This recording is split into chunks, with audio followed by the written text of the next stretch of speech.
అలా ఎలా చెల్లిస్తారు? కేంద్ర అంతర్గత ఫైనాన్స్ డివిజన్ అభ్యంతరాలు మరో 2700 కోట్ల అడ్వాన్స్ నేపథ్యాల ఇబ్బందులు త్వరలో సమాధానం ఏమన్నా రాష్ట్ర ఆర్థిక శాఖ పోలవరం ప్రాజెక్టుకు తొలిసారి అడ్వాన్స్ నిధులు ఇచ్చిన కేంద్ర ప్రభుత్వం వాటిని చెల్లించిన విధానంపై అభ్యంతరాలు వ్యక్తం చేస్తుంది. చెల్లింపులకు కేంద్రం నిర్దేశించిన విధి విధానాలు పాటించకపోవడంతో కేంద్ర అంతర్గత ఫైనాన్స్ డివిజన్ అభ్యంతరాలు లేవనెత్తింది. ప్రస్తుతం ప్రాజెక్టుకు మరో 2700 కోట్ల అడ్వాన్స్ నిధులు ఇచ్చే అంశం కేంద్ర ఆర్థిక శాఖ వద్ద ఉంది. ఈ క్రమంలోనే పాత నిధులను ఎలా ఖర్చు చేస్తారో తనిఖీ చేస్తారు. ఆ పరిశీలనలో కేంద్రం నిర్దేశించినట్టుగా చెల్లింపులు సాగలేదనేది అభ్యంతరం. ఈ విషయమై రాష్ట్ర ఆర్థిక శాఖ ఉన్నతాధికారి త్వరలో ఢిల్లీ వెళ్లబోతున్నారు. వివరణలు ఇచ్చి నిధులు రాబట్టేందుకు వీలుగా చర్యలు తీసుకోబోతున్నారు. కేంద్రం పోలవరం ప్రాజెక్టుకు తాజాగా అడ్వాన్స్ నిధులు ఇస్తోంది. వాటిలో 75% ఖర్చు చేసి ధృవీకరణ పత్రాలు సమర్పించిన తర్వాత మళ్లీ అడ్వాన్స్ నిధులు ఇస్తామని పేర్కొంది. మొదటిసారి 2348 కోట్ల మేర ఇచ్చింది. వాటిని సింగిల్ నోడల్ ఏజెన్సీ విధానంలో చెల్లించాలి. కేంద్రం ఇచ్చిన అడ్వాన్స్ మొత్తాలను సింగిల్ నోడల్ ఖాతాకి జమ చేయాలి.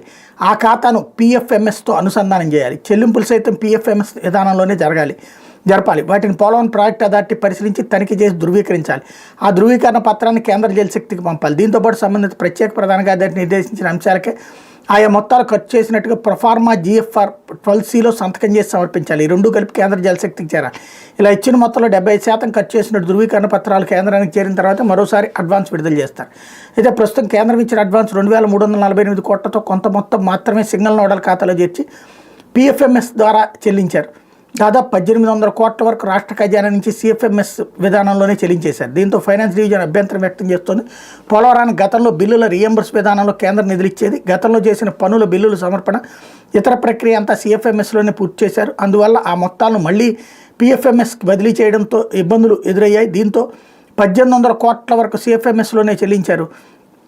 పోలవరం అథారిటీ కూడా ఈ విషయాన్ని గమనించి ధృవీకరణ పత్రాలు సమర్పించింది. తదుపరి బిల్లుని కేంద్రం నిర్దేశించిన నమూనాలను చెల్లిస్తామని కేంద్రానికి లేఖ రాయబోతుంది. ఈ ప్రక్రియ ముగిసిన తర్వాత మరో 2700 కోట్ల రూపాయలు అడ్వాన్స్గా రానున్నాయి అన్నటువంటి వార్తని హైలైట్ చేశారు. ఇక్కడే అసలు విషయం ఏంటంటే డబ్బులు ఇంతకుముందు ఎప్పుడూ కూడా పేమెంట్స్ ప్రైవేట్గా అంటే డైరెక్ట్గా రాష్ట్ర ప్రభుత్వం చెల్లించేసి కేంద్రాన్ని చెల్లించమని అడిగేది. అలా చెల్లించమని అడిగిన వాటిలో ఒకప్పుడు బస్సులు పెట్టి జనాలను తీసుకెళ్ళిన డబ్బులు, భోజనాలు పెట్టిన డబ్బులు, అలాగే పట్టిసీమ డబ్బులు కూడా ఆ బిల్లుల్లో వేసేశారు. కాబట్టి ముందు జాగ్రత్తగా అప్పటి నుంచినే అది ఆపేయడం కానీ మిగతాదంతా కూడా మేమే డైరెక్ట్గా ఇన్వాల్వ్ అవుతామని చెప్పుకొచ్చింది. ఇప్పుడు మళ్ళీ ఈ దఫా అయితే అసలు రాష్ట్ర ప్రభుత్వం చెల్లించకుండా మొత్తం కేంద్రమే డబ్బులు ముందిస్తుంది. దాని ప్రకారం తీసుకోవాలి. ఈ సిస్టమ్ చక్కగా ఉంది. కానీ వీళ్ళు దానిలో నుంచి ఆ డబ్బులు CFMSలో కంటే రాష్ట్ర ప్రభుత్వం దీంట్లోకి తీసేసుకుని రాష్ట్ర ప్రభుత్వం చెల్లింపులు, ఇది మొదటిసారి బాగానే ఉంది. తర్వాత అట్లా ఏమైపోతుంది, ఆ డబ్బుల్ని వాడేస్తారు వేరే వాటికి.